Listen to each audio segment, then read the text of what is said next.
Hello everyone, welcome to Sprint UPSC. We are discussing class 11th NCERT Indian Constitution at Work and we are on chapter 7 Federalism. So federalism में हम main बहुत से point पढ़ चुके हैं and in the last session specially हमने पढ़ा था conflict in India's federal system. हम इंडिया के फेडरल सिस्टम में क्या क्या परेशानियां आती हैं, क्या क्या कॉन्फ्लिक्ट्स आते हैं वो पढ़ रहे थे. तो हमने पहले सेंट्रल स्टेट रिलेशंस देखा था और डिमांड्स फॉर ऑटोनॉमी, ये दो चीज़ें हमने पढ़ ली थी. अब इस सेशन में, आज के सेशन में हम पढ़ेंगे role of governors and presidents role, यानी कि गवर्नर और प्रेसिडेंट का क्या रोल रहता है when it comes to the interstate or union and state conflicts. You in a short view you can say that the federal system में क्या इनका रोल रहता है. also demands for new states, कैसे कैसे डिमांड्स ओरिजिनेट हुई हैं अब तक न्यू स्टेट्स के लिए, and inter state conflicts, states के बीच में क्या कॉन्फ्लिक्ट्स. हम आज कॉन्फ्लिक्ट्स कंप्लीट कर लेंगे इस चैप्टर में. तो स्टार्ट करते हैं. देखिए, अगर हम गवर्नर की बात करें, when we talk about governors, ये कौन होते हैं यूजुअली? ये या फिर कोई रिटायर्ड मिलिट्री ऑफिसर्स होंगे, है ना, या फिर कोई सिविल सर्वेंट्स होंगे, IAS IPS officer, senior IAS IPS officer, ठीक है, जो भी आपके गवर्नमेंट के अच्छे फ्रेंड्स होते हैं या फिर उनके नोन होते हैं, यूजुअली वही होते हैं, या फिर कोई पॉलिटिशियंस होते हैं. अभी गवर्नर्स को अपॉइंट कौन करता है? गवर्नर्स को अपॉइंट करता है प्रेसिडेंट. प्रेसिडेंट किसके मानने पे चलता है? प्रेसिडेंट चलता है council of ministers headed by prime minister. So in a way governor को किसने अपॉइंट किया? In a indirect way I am saying, governor को अपॉइंट किया प्राइम मिनिस्टर ने, यानी कि you can say central government. If we are discussing about the federalism, हमें इस कंटेक्स्ट में समझना चाहिए. तो किसने इनको अपॉइंट किया? सेंट्रल गवर्नमेंट ने. कहाँ पर अपॉइंट किया? स्टेट गवर्नमेंट पे. हो गई ना कंट्रोवर्सी कि भाई स्टेट गवर्नमेंट का जो एडमिनिस्ट्रेटर है उसको आप अपॉइंट कर रहा है कौन? Central government. तो जो भी एक्शंस अगर गवर्नर लेता है उसको इस तरह देखा जाता है कि सेंट्रल गवर्नमेंट क्या कर रही है? इंटरफेयर कर रही है स्टेट के अफेयर्स में, है ना. क्योंकि देखो, अगर यहाँ से अपॉइंटमेंट हुआ है तो ऑफकोर्स ये बात किसकी मानेगा? सेंट्रल गवर्नमेंट की मानेगा.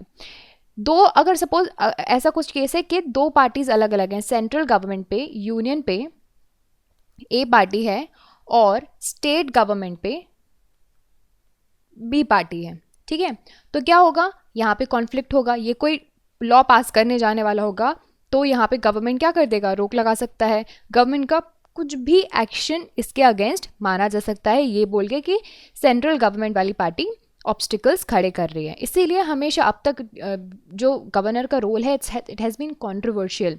इसी के लिए देखिए, सरकरिया कमीशन बड़ी फेमस कमीशन है, इसको अपॉइंट किया गया था सेंट्रल गवर्नमेंट के द्वारा 1983 में. उसने अपनी रिपोर्ट 88 में सबमिट की थी और इनको अपॉइंट किया था टू एग्जामाइन द इश्यूज जो कि सेंट्रल स्टेट रिलेशंस में हो रहे हैं. और उन्होंने फिर ये रिकमेंड किया था कि जो गवर्नर्स का अपॉइंटमेंट होता है that should be non partition. क्योंकि अगर अपॉइंटमेंट में अगर रोल होगा सेंट्रल गवर्नमेंट का तो क्या होगा? फिर गवर्नर उनके हिसाब से चलेगा. हमने देखो जुडिशरी जब हम पढ़ रहे थे तो हमने पढ़ा था कि जुडिशरी को इंडिपेंडेंट बनाने के लिए हमने ये इंश्योर किया कि उनकी अपॉइंटमेंट, रिमूवल और उनके जो रेम्यूनरेशंस है, ये सारी चीज़ें लोगों के कंट्रोल से दूर रहे, यानी कि एग्जीक्यूटिव्स के कंट्रोल से दूर रहे या फिर बहुत डिफिकल्ट हो, है ना. तो वही यहाँ पे सेम चीज़ उन्होंने रिकमेंड करी है. उसके बाद देखिए, कमीशंस का रिकमेंडेशंस मानना या ना मानना ये गवर्नमेंट के हाथ में होता है. सो दैट इज़ आपको देखिए एक और कंट्रोवर्शियल आर्टिकल मिलेगा, आर्टिकल 356. हमने देखो नेशनल इमरजेंसी के बारे में मैंने आपको बताया था, है ना. मैंने आपको बोला था कि नेशनल इमरजेंसी आएगी तो हमने जब पढ़ रहे थे कि सेंट्रल गवर्नमेंट कैसे स्ट्रांग है तो हमने एक पॉइंट पढ़ा था नेशनल इमरजेंसी. तो फिर इसमें ये पता चला था कि नेशनल इमरजेंसी अगर इम्पोज कर दी गई तो स्टेट्स के पावर चले जाते हैं और हम एक सेंट्रल गवर्नमेंट के अंदर काम गवर्न होने लगते हैं. बट ये है आर्टिकल 356. इसमें बात की जा रही है प्रेसिडेंट रूल के बारे में. यूजुअली इसको इन जनरल टर्म बोला जाता है स्टेट इमरजेंसी. ये प्रोविज़न कब अप्लाई होता है? जब ऐसी कोई सिचुएशन आ जाए जहाँ पे गवर्नमेंट, जो स्टेट गवर्नमेंट है, वो अपने प्रोविजंस अकॉर्डिंग टू कॉन्स्टिट्यूशंस ना चला पाए और गवर्नर को लगता है कि स्टेट गवर्नमेंट नहीं चल पा रही है, तो स्टेट गवर्नमेंट को टेक ओवर कर लेगा कौन? Union government. कैसे? State emergency, president's rule proclaim करके. अब ये जो प्रेसिडेंट रूल है वो पार्लियामेंट के द्वारा रेक्टिफाई होना ज़रूरी है। तो प्रेसिडेंट रूल इन अ वे अब प्रेसिडेंट रूल है, यानी कि यहाँ पे गवर्न कौन करेगा? Central government. प्रेसिडेंट रूल को 3 साल तक के लिए एक्सटेंड किया जा सकता है। अब प्रेसिडेंट रूल के अंदर डायरेक्ट प्रेसिडेंट तो रूल नहीं करेगा। अब क्या होता है, जैसे कि अगर स्टेट के गवर्नर को लगा कि जो स्टेट गवर्नमेंट है, स्टेट असेंबली है, उसको डिसोल्यूशन की ज़रूरत है या फिर उसको सस्पेंड करना चाहिए, डिसमिसल करना चाहिए, और वो रिकमेंड कर दे प्रेसिडेंट को, तो प्रेसिडेंट रूल इम्पोज हो जाएगा। इसकी वजह से अब तक हमारे देश में बड़ी कॉन्फ्लिक्ट्स हुई हैं और कुछ केसेस में स्टेट गवर्नमेंट डिसमिस भी हुई हैं जब स्टेट लेजिस्लेचर में उनकी मेजॉरिटी हो। सो जो अगर मेजॉरिटी भी हासिल कर ली तब भी ये केस हो सकता है। सो ये हुआ था केरला के केस में 1959 में, कि मेजॉरिटी टेस्ट भी नहीं किया, और बहुत से दूसरे केसेस में भी आपको दूसरे स्टेट्स में भी ये चीज़ें देखने मिल जाएंगी 1967 के बाद। सो कुछ फिर स्टेट्स ना पहुंच जाते हैं लड़ने सुप्रीम कोर्ट ने, यार ये ऐसी चीज़ें कैसे हुई।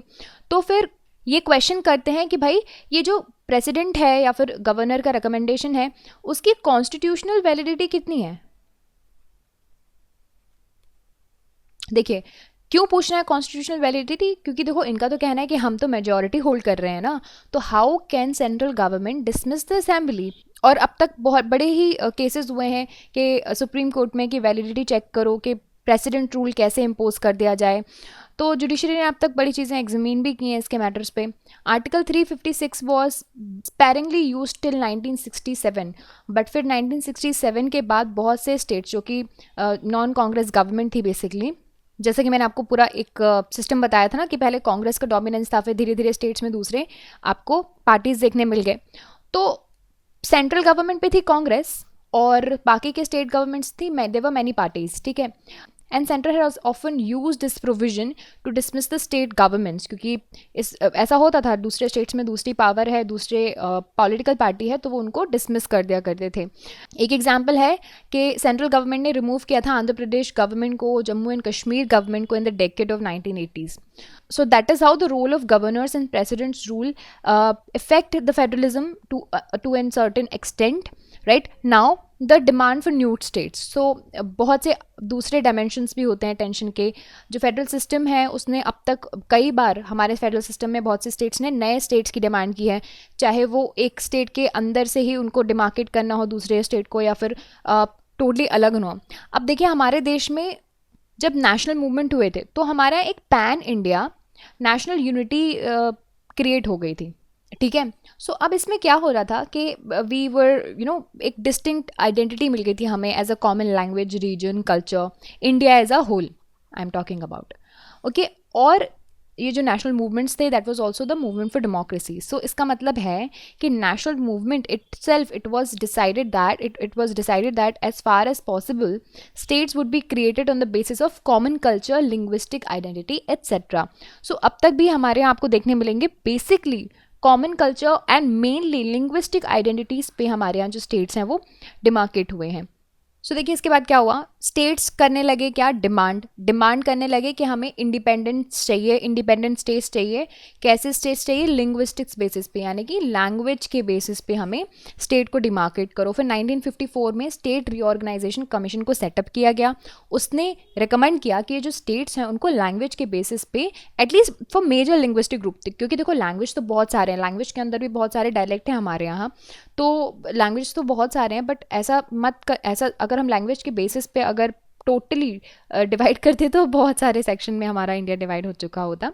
लेकिन यहाँ पे बोला कि जो मेजर लिंग्विस्टिक ग्रुप्स हैं उसके बेसिस पे एटलीस्ट, जैसे कि बंगाल हो गया, तमिलनाडु हो गया, सो इस तरह के जहाँ पे मेजर लिंग्विस्टिक ग्रुप्स एक चंक में रह रहे हैं उस तरह से इनको क्या करो, इनको डिमार्केट करो। तो इनने कहा, इनने क्या रिकमेंडेशन दी थी, किसने, स्टेट रीऑर्गेनाइजेशन कमीशन ने रिकमेंडेशन दी थी about the demarcation and the creation of the states in the basis of the linguistic basis, okay, linguistic states का।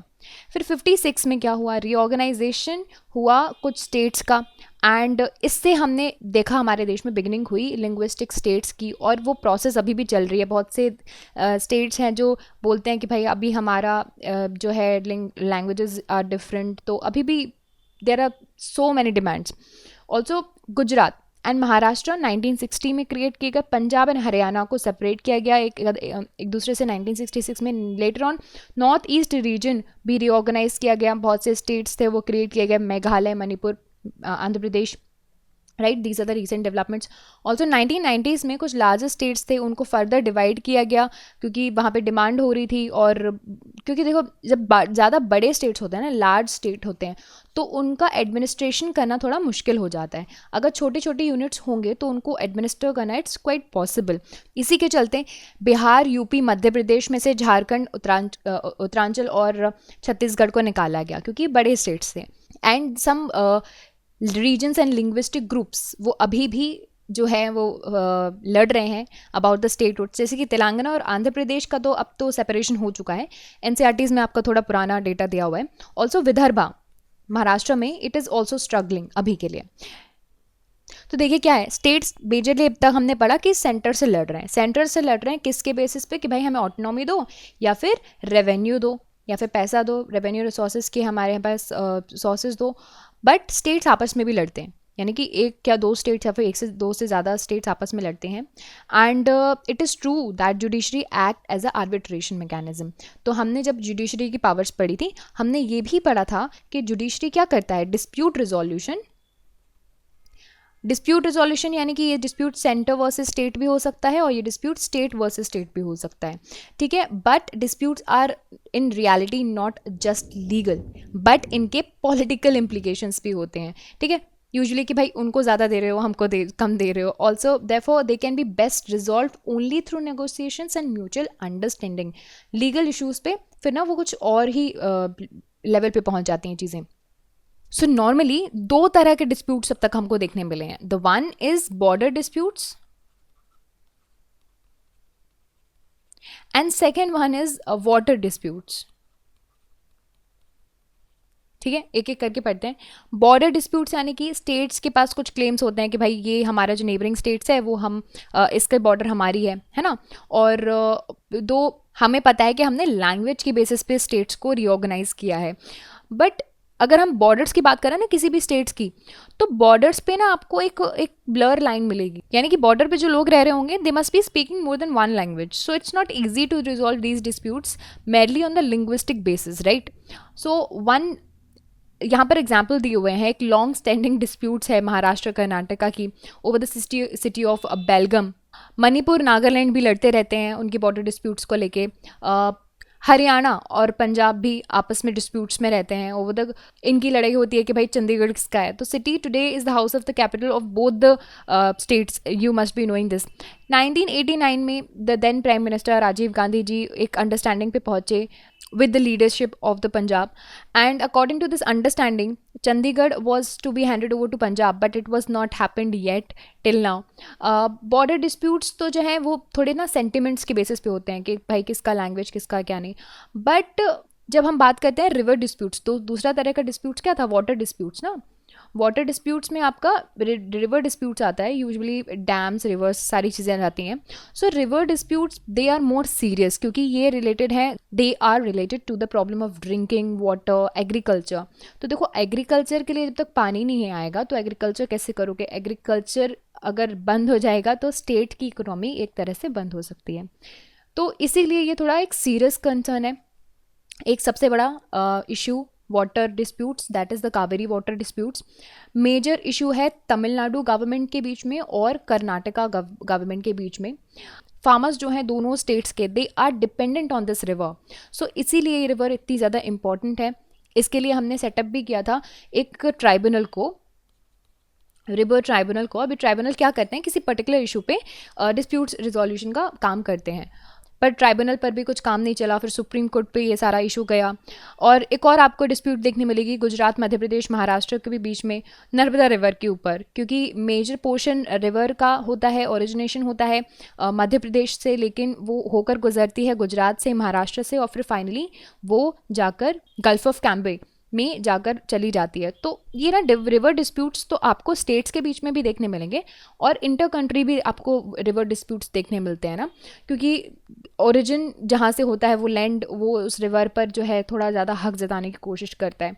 सो रिवर जो है they are major resources and therefore disputes over the water river and all of these, they test the patience and cooperative spirit of the state. क्योंकि देखो, दो country तो आपस में लड़ सकती हैं सालों सालों तक, लेकिन दो स्टेट्स को लड़ना is a threat to federalism, better federalism and unity of India. So guys, this is how we have discussed the conflicts of India's federal system. सारे conflicts हमने पढ़ लिए. Next session में हम पढ़ेंगे special provisions. Okay, so stay tuned for that, and if you like this video you can subscribe to the channel for more videos and updates. Also download Sprint UPSC app to practice book, chapter and topic wise. Remember candidates, just reading books or watching videos won't help unless you practice thoroughly. Identify your mistakes and work to improve your performance, and Sprint UPSC is the perfect app to do all of this. अगर आपको video पसंद आया हो तो हमारे YouTube channel को subscribe कीजिए और साथ ही साथ डाउनलोड कीजिए स्प्रिंट यूपीएससी ऐप. यहाँ पर आप अपनी books chapter and topic wise practice कर सकते हैं. देखिए, सिर्फ बुक पढ़ने से या फिर वीडियोस देखने से मदद नहीं मिलेगी जब तक आप अच्छे से प्रैक्टिस नहीं करोगे. सो अपनी मिस्टेक्स को जानिए एंड परफॉर्मेंस को इम्प्रूव कीजिए, और स्प्रिंट यूपीएससी इसके लिए परफेक्ट ऐप है. So thank you so much. I will see you in the next video.